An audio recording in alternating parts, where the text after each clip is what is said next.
Hey Jeff fans, what's going on? How we doing today? Happy Sunday. 5 weeks away from football. Excited to get back to all that. Excited to be back at camp yesterday. Apologize for being away for a couple days. Was away with family down in Wildwood. Something I do every summer. So it was definitely great to be back yesterday. A lot to report on from camp. But before I do that, a few things that we got to get into. Just about the team and some things that are going on. So. The first one I'll touch on, first off, while I was away, credit to all the beat reporters that were doing a phenomenal job covering the team. Guys like Connor Hughes, Brian Costello, Sumini, Manish. Don't always agree with all those guys on, some of their takes, but as far as camp coverage goes, I feel like the Jets beat does it the best. So credit to a lot of those guys that are out there. And notice I did give credit to those guys. I'm not somebody that's sitting at home, trying to pretend that I'm there. And I'm also not somebody that's pushing this anti-McCagnon thing that's still going on. And I try so hard to leave it alone. I really do. Tyson, Joe, you guys know, I don't want to keep getting into it. But it's every single day on social media now. And I don't understand it. And there's my neighbor pulling, and he's probably going to try and talk to me now. So I try to leave it alone. But Joe Douglas ends up signing Ryan Khalil, right? He gets him out of retirement. 1 year, $8.4 million. Great deal. I love the deal. I think it's a great signing for the team.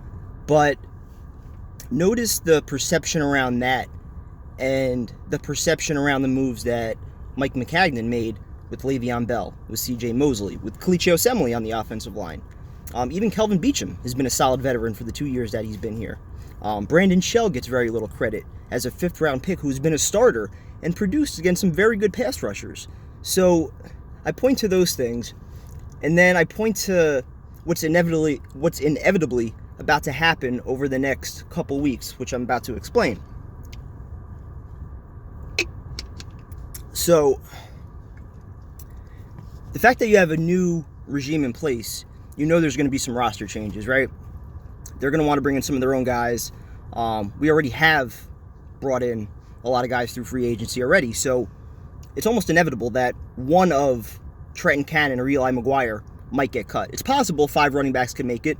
I've been on the record of saying that. It's unlikely, but certainly I think the 5 running backs, between Montgomery, Powell, and then Bell at the top, and then McGuire and Cannon, those are 5 guys that you can go to work with, especially with Cannon if he's doing work on special teams. So, excuse me, between that and then Derek Jones and Jeremy Clark, both guys 6th-round picks. One of those guys is probably going to go, right? And then you also have, what's the other matchup? Nathan Shepard and Foley Fatukasi, right? 2 guys, Shepard 3rd round, Foley in the 6th. What are the odds that both of them are going to make it? I'd be a little bit surprised, right? So, the second one of those guys gets cut, it's going to be LOL Mike McCagnon, another mid-round pick gone, can't build through the draft. And here I am wondering, what has Joe Douglas done already to, warrant... I mean, we still don't have a kicker yet. We're 2 weeks in and Chandler Catanzaro is stinking it up every single practice, and we can't even bring in some competition for him. Every other position on this roster has at least somebody else that is competing with some of the depth there. And we're looking at Chandler Catanzaro every single day, missing field goals. Yesterday he missed an extra point. I mean, at what point do we bring in somebody else for some competition here? You know what I mean? It's crazy at this point. So, again, I love Joe Douglas. I loved the Ryan Khalil signing. I thought that was great. But, again, I still want to see more from Joe Douglas. And it amazes me that there are still people every single day trying to push this narrative on social media that Mike McCagnon, left the Jets with nothing here. Do we not see this roster? Why is it that, these backup guys that we took in the mid to late rounds get so much more attention than the franchise quarterback who I think has a chance to be a legitimate MVP candidate this year? Why are we not talking more about Le'Veon Bell? And again, you might say, all right, well, they paid him. Fine. I've said this for 2 years. Go back to the videos. Some of the first videos that I've done. I've talked about it for 2 years now. about 2019's the plan. As soon as they tore it down, 2019's the plan. 2019's the plan. They wanted to have money. They wanted to be flexible when they spent the money on guys like Spencer Long and Terrell Pryor and some of the other guys that didn't work out that were essentially short-term deals with very low risk. So they had the money this offseason to make those impact signings, and that's why C.J. Mosley is a Jet. That's why Le'Veon Bell is a Jet. That's why Ryan Khalil wanted to play with Sam Darnold, who Mike Maccagnan traded up to draft. So again, I hate getting into all this Maccagnan stuff. We'll probably end up getting into more of it on Tuesday night, but it just amazes me that every single day there are some people that wake up with an agenda to push on social media because they want likes, because they want clicks, because they know if they say LOL Mike Maccagnan, it's a hit on social media. And for the life of me, I don't understand it. I don't understand it. Even when Idzik was fired, let sleeping dogs lie. I don't hate Quincy Enunwa or Brian Winters because Idzik drafted them. I root for those guys to succeed just as much as anybody else who's in a Jets uniform. You know, you look hard enough and you can see who's pushing an agenda and who's actually trying to give you real info about what's going on around the team. It's pretty obvious. All right, use your eyes. All right, so again, I always try to be fair. I'll be critical when it's warranted. I'm not afraid to call things out. I'm happy with Douglas. I think he's going to be good. I just want to see this thing a little bit more because if the Jets are a legitimate playoff team this year, there's pressure on Joe Douglas. People don't want to say it. He's still in the honeymoon phase right now, but there is enormous pressure on Joe Douglas if the Jets are a contender this year because that means he inherited a contender. He inherited the contender. Ryan Khalil is his lone move right now. Yes, that's going to be an impact move. He gets credit for that. Well done. Awesome job. I love it. I love it. Solidifies the O-line. Great job. But everything else on this roster is still the product of what Maccagnan built pretty much over the last 3 years. Kill them all you want for the first two, but everything since. Jamal Adams, Marcus May, Sam Darnold, Chris Herndon, Le'Veon, CJ, Osemele, Crowder, all these guys, Robbie Anderson, undrafted. You look at the core of this team, Leonard Williams, Quinnen Williams. You know, if Polite becomes a pass rusher, there is so much talent here. If Gase and Greg Williams can cultivate it the right way, there is no reason the Jets are not a playoff team this year and a legitimate Super Bowl contender by next year. There's no reason. There's no reason they're not. So anyway, that was my rant. I just wanted to get all that done first. So now, going to camp yesterday. Again, it was awesome to be back. Camp was a little bit different yesterday in the sense that, and again, I don't know if this was something that they did over the past 3 days because, again, I wasn't there. I was trying to keep up with the beat reports as much as I could. But they were going a lot of second-team offense against the first-team defense and then the second-team defense against the first-team offense. And I think that's awesome. And, you know, again, this isn't something that, you know, Todd Bowles and other coaches haven't done in the past. But I think it's awesome that you know, some of the backup guys are getting the opportunity to go up against some legitimate talent on the other side of the football. For example, you know, if you're a backup defensive lineman and, you know, you're able to make plays, you know, against Kelvin Beachum and Brian Winters, that's a good sign that, you know, at the very least you could fill a depth role.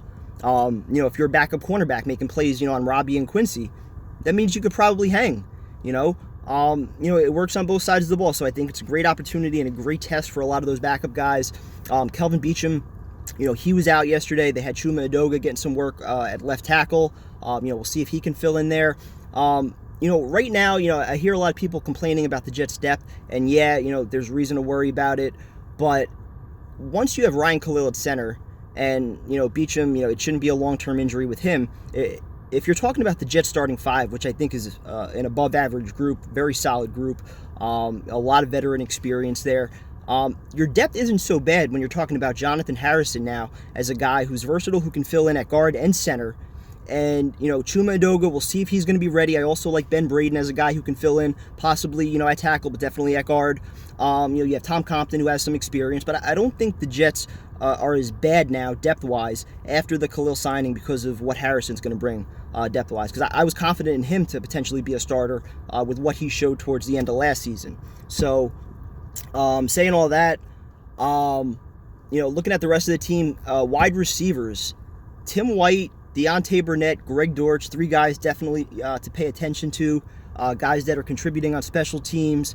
Making plays at wide receiver as well. Guys that are fast, crisp out of their routes. So pay attention to those guys. At tight end, Trayvon Wesco, he continues to impress. He's a big dude. He can run after the catch. Looks like he's got solid hands, good blocker. So I'm excited to keep watching him.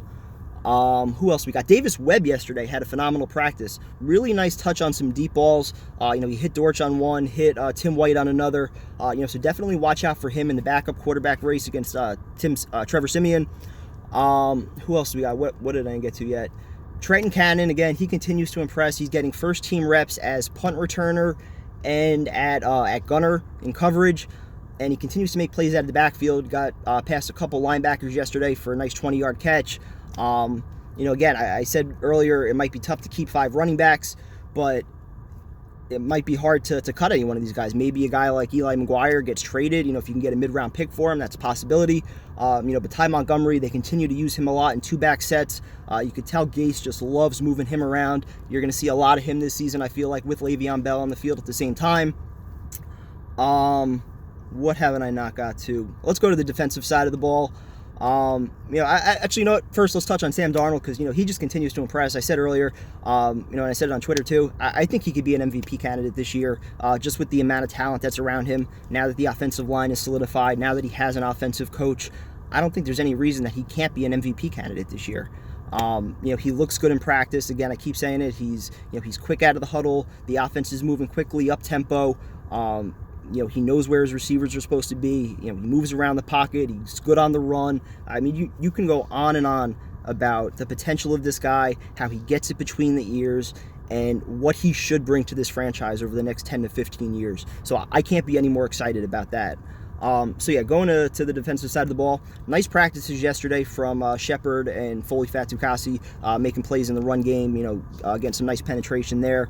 Quinnen Williams, haven't seen a whole lot of him, making splash plays yet, but it's just a matter of time. I think with him, he's still getting a lot of reps with the second team, but you see the freakish athleticism that he has combined with his strength and size, and he's got the funny personality to boot. His press conference was hysterical yesterday. So I think he's going to be a star in New York, and he's going to fit right in with Leonard Williams. He's going to free him up on some double teams. It's going to help Henry Anderson. It's going to help Ja'Kai Polite, who started to come on in the recent days. He had, I think, 2 would-be sacks yesterday. It would be nice if he could start to contribute, but you also do have guys like Brandon Copeland, who I think is a solid veteran that you can rely on opposite Jordan Jenkins, who I continue to say is primed for a monster year. If you watch him, he's moving around a lot faster. He looks stronger. I think he's down to 9% body fat. So pay attention to Jordan Jenkins. I think he's going to have a big year. Harvey Lange, I know he got hurt yesterday, I think, with the knee, but he was getting a lot of first-team reps, as was Blake Cashman, who might be the Jets' best coverage linebacker right now. Pay attention to him, getting some first-team work in the nickel packages. And then going to the secondary, I think it's wide open right now as far as the cornerback competition goes, behind the starting 3 with Tremaine Johnson, Darryl Roberts, and Brian Poole. Derek Jones, I've been looking to see a little bit more from him.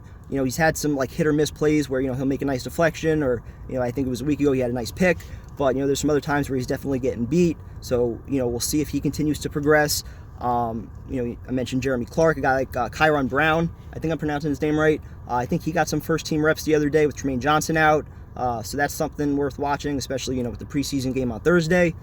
Marcus May still not practicing. Rontez Miles getting the work with the first team as the safety opposite Jamal Adams. What else am I forgetting? Trenton Cannon, I said that he's getting the first team work as kick returner. Greg Dortch, first team with punt returner, so watch out for him. He's been electrifying. And other than that, I'll keep saying it. Chandler Catanzaro, he's been terrible. I don't know what to say. It just amazes me that they have not brought in some kinker competition yet. At this point, this video is getting long. I'm getting tired. I'm about to fall asleep. I pulled an all-nighter, getting the magazine together. Jay and I, we were working like crazy last night. You guys definitely have to check out this upcoming issue. Tons of great insight and pictures from training camp. Some Nets coverage in there, some Mets and Yankees coverage. but definitely always heavy Jets, because that's our roots, that's where we started, so we always stay true to that. So again, just tons of stuff from training camp, so you guys are gonna love that. Definitely check it out. We're going to press with it tomorrow, so it should be on the shelves by the weekend. So talk to you guys soon. Look forward to talking Jets Tuesday night, and probably creating a few more enemies by that time. So go Jets. Talk to you guys soon. I'm getting some sleep.